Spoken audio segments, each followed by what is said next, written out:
Fashionable बहू, संस्कारी ननद। शोभा की इकलौती बेटी साहिल ने एक फैशनेबल लड़की विभा से लव मैरिज कर ली और उसे अपने घर ले आया। उसकी माँ ने दोनों को देखा तो बोलने लगी, अरे साहिल, ये किस नाटक वाले को ले आया तू? और इसने ये इतने छोटे कपड़े क्यों पहन रखे हैं? माँ, ये नाटक वाली नहीं, आपकी बहू है। मैंने इससे शादी कर ली है। विभा, माँ के पैर छुओ। कम ऑन साहिल, मैं किसी के पैर नहीं छू सकती। विभा, ये हमारा कल्चर है, घर के बड़ों के पैर छूते हैं। ओके साहिल।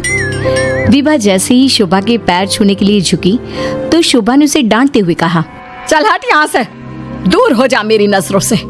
न जाने कहाँ से इसे उठा लाया है। तेरे लिए लड़कियों की कमी थी क्या, जो ऐसी लड़की को ले आया? हमारे घर के संस्कारों के बारे में तो सोच लेता, लोग क्या कहेंगे? माँ, आप भी कैसे पुराने जमाने की बात कर रही हो? आप कपड़ों और भाषा से किसी के संस्कारों को जज नहीं कर सकती। साहिल ने अपनी माँ को समझाने की बहुत कोशिश की, लेकिन वो कहाँ कुछ मानने वाली थी। शोभा अपनी बहू के कपड़ों और स्टाइल की वजह से हमेशा उसके कैरेक्टर पर टिप्पणी करती रहती। एक दिन विभा अपनी सास के लिए चाय बनाकर लाई। गुड मॉर्निंग मॉम, ये आपकी टी। ऐ छोरी, तुझ में संस्कार नाम की चीज है या नहीं? गुड मॉर्निंग ना बोला कर मुझे। हमारे यहाँ बहुएं पैर छूती है और तूने ये कैसे कपड़े पहने? देख जरा मेरी बेटी रानी को, सीधे सादे कपड़े पहनती है वो।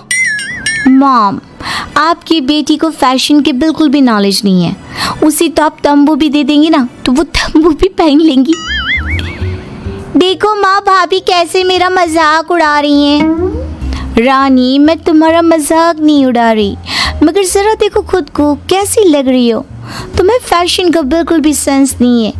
कुछ तो लड़कियों वाली हरकतें किया करो।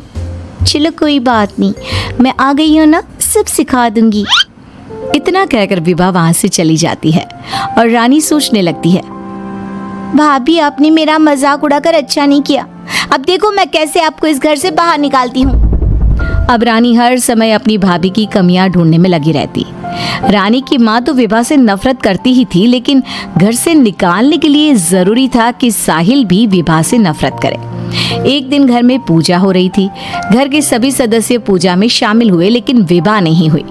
जब पूजा खत्म हुई तो रानी ने कहा, भैया माना कि भाभी फैशनेबल हैं, लेकिन इसका मतलब ये तो नहीं कि वो भगवान में बिल्कुल आस्था ना रखे। उन्हें पूजा में तो आना चाहिए था ना। हाँ बेटा, तूने अपनी मर्जी से शादी तो कर ली, अब अपनी मॉडल बहू को घर के तौर तरीके तो सिखा दे।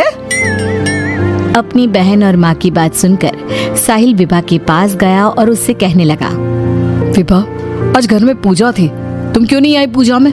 पता है लोग कितनी बातें बना रहे थे। माय डियर हस्बैंड, इतना गुस्सा क्यों हो रहे हो? जरूरी नहीं कि भगवान को खुश करने के लिए पूजा में शामिल होना पड़े। जब भगवान को दिल से याद कर लो ना तो बस उसी समय होगी उनकी पूजा। विभा, तुम शब्दों के जाल में मुझे मत फंसाओ। मैं जानता हूँ तुम इन सब चीजों को नहीं मानती, लेकिन तुम माँ की खुशी के लिए ही चली जाती। कम ऑन डार्लिंग, तुम तो छोटी सी बात को खींच रहे हो। मुझे पूजा में जाने से कोई प्रॉब्लम नहीं थी। मुझे किसी ने बताया ही नहीं पूजा के बारे में। अगर माया रानी बता देती तो मैं चली जाती। इसी तरह दोनों में काफी देर तक बहस चलती रही। अब विभा की ननद और सास किसी न किसी बात पर दोनों का झगड़ा करवाती रहती। जो भी शोभा के घर आता तो वो उसके सामने अपनी बेटी और बहू की तुलना करती। एक दिन उनके घर पर उनकी पड़ोसन आई। शोभा बहन, कैसी हो?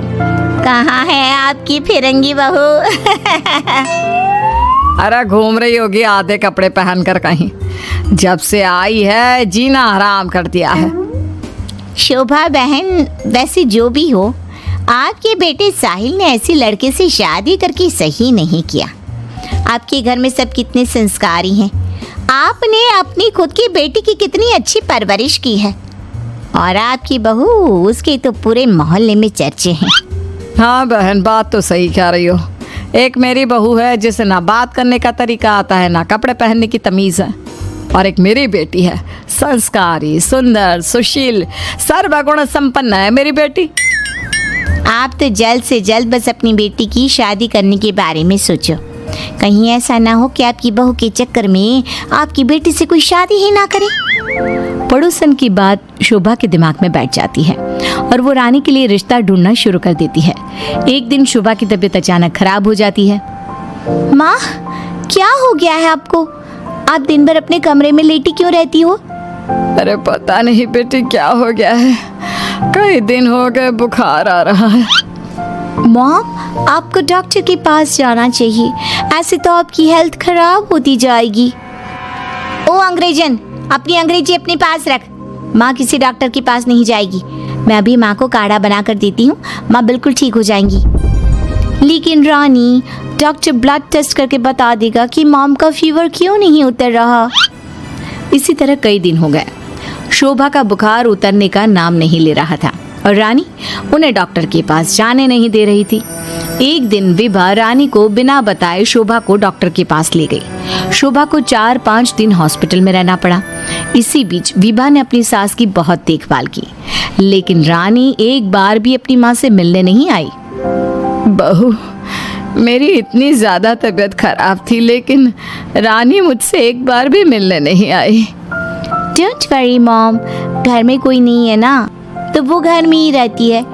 अब डॉक्टर ने बोला है कि आप घर आ सकती हैं, तो आप ज्यादा सोचिए मत। अब शोभा को पहली बार अपनी बेटी और बहू के संस्कारों के बीच का अंतर पता चला। शोभा अपनी बहू को प्यार करने लगी। एक दिन शोभा ने विभा से कहा, बहू, आज शाम को लड़के वाले रानी को देखने आ रहे हैं। रानी और तुम बाजार चली जाओ, खाने का कुछ सामान और रानी के लिए अच्छी सी साड़ी लेकर आना। माँ, मैं भाभी के साथ नहीं जाऊंगी। वो साड़ी दिलाने की जगह कोई स्कर्ट या जींस दिलाकर ले आएंगी। बहू, तो इसे साड़ी ही दिलाकर लाना, ठीक है? Okay mom. रानी और विभा मार्केट के लिए निकल जाती हैं, लेकिन रास्ते में बहुत ट्रैफिक था। पूछने पर पता चला कि एक कार का एक्सीडेंट हो गया है। विभा और रानी ने कार के पास जाकर देखा तो एक लड़का बहुत बुरी तरह से जख्मी पड़ा था। कोई उसकी मदद नहीं कर रहा था। लोग खड़े होकर बस तमाशा देख रहे थे। विभा ने उस लड़की की मदद करना चाहा तो रानी ने उसे रोकते हुए कहा, भाभी, ये क्या कर रही हो? जब कोई इसकी मदद नहीं कर रहा तो हम क्यों करें? रानी, ये क्या बोल रही हो तुम?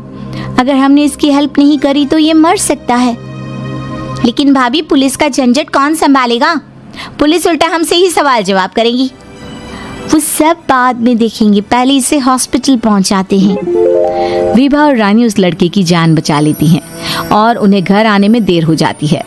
शोभा उनसे पूछती है, तुम दोनों को इतनी देर क्यों हो गई आने में? देखो शाम होने वाली है, लड़के वाले किसी भी समय आते होंगे। माँ, आपकी लाडली बहू की वजह से देर हो गई। मुझे आज पता चला भाभी को समाज सेवा का शौक भी है। रानी ने पूरी बात अपनी माँ को बता दी। शोभा ने बहू को डांटने की जगह उसकी तारीफ की। वो तीनों बात कर ही रहे थे, तभी साहिल वहाँ आकर कहता है, माँ, जो लड़का रानी को देखने आने वाला था उसका एक्सीडेंट हो गया है। क्या? ये तो बहुत बुरा हुआ। ठीक तो है ना वो? हमें जल्दी उसे देखने जाना चाहिए। माँ, वो ठीक है, उसके घर वाले बता रहे थे कि 2 लड़कियों ने उसे हॉस्पिटल पहुंचाया है। अगर वो उसे वक्त पर हॉस्पिटल ना लेकर जाते तो उसका बचना मुश्किल था। 2 लड़कियों ने? डार्लिंग, हमने भी आज एक लड़की का हॉस्पिटल पहुंचाया था। कहीं ये लड़का वही तो नहीं जो रानी से मिलने आ रहा था? सभी हॉस्पिटल पहुंचे तो ये लड़का वही निकला जिसकी जान विभा और रानी ने बचाई थी। सब ने दोनों की बहुत तारीफ की। रानी ने अपनी भाभी से माफी मांगते हुए कहा, भाभी, मुझे माफ कर दो। मैंने हमेशा आपको गलत समझा। अगर आप ना होती तो मैं कभी भी किसी अनजान आदमी की मदद ना करती। डोंट क्राई डियर, हमें अच्छे काम करते रहने चाहिए। साहिल दोनों की बात सुनकर कहता है, देखा रानी, मैं कहता था ना, संस्कार चरित्र में दिखाई देते हैं, कपड़ों और भाषा में नहीं। इसीलिए कभी किसी के कपड़े देखकर उसका कैरेक्टर सर्टिफिकेट नहीं बनाना चाहिए। दोस्तों, हमें उम्मीद है कि आपको हमारी ये कहानी पसंद आई होगी। कृपया हमारे चैनल को सब्सक्राइब करें और सभी अपडेट्स के लिए बेल आइकन जरूर दबाएं। और हाँ, वीडियो लाइक और शेयर करना मत भूलिएगा। Bye bye.